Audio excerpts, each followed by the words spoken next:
So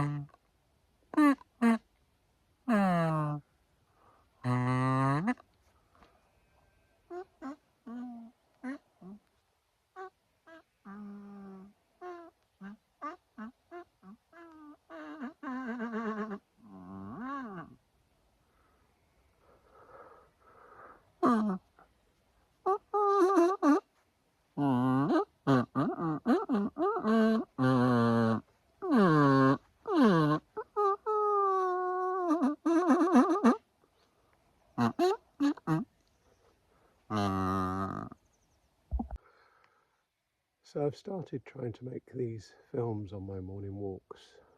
Um,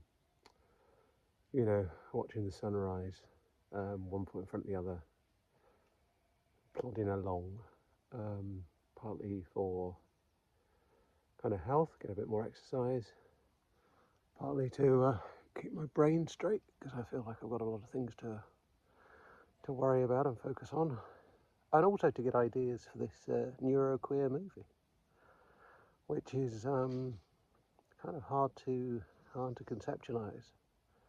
I think there's a lot of really potential for it to be a kind of amazing, unusual thing to see.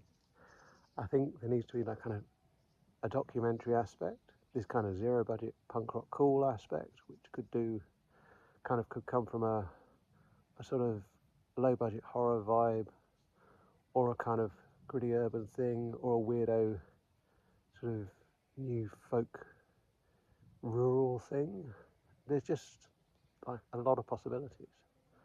And one thing is just getting like the weird ideas out there and having weird ideas, and it kind of feels good to kind of just go nuts and do nuts things in the world, because the world is constantly persuading you to be rational, to stay in your little box, to do what you're told.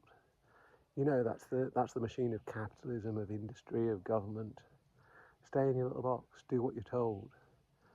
Be born, play for a moment. School, work hard at school. If you work hard at school, you can get a good job. And what does a job mean? You just sit and do these things that other people tell you to do for your whole life. And then if you've been very good, you might get a little bit more money in that job. So when you have children, if that's something you decide to do, you can spend a little bit more money on them. You can live in a bigger house, you can drive a nicer car, you can go on more luxurious holidays, find new pastime to pass the time.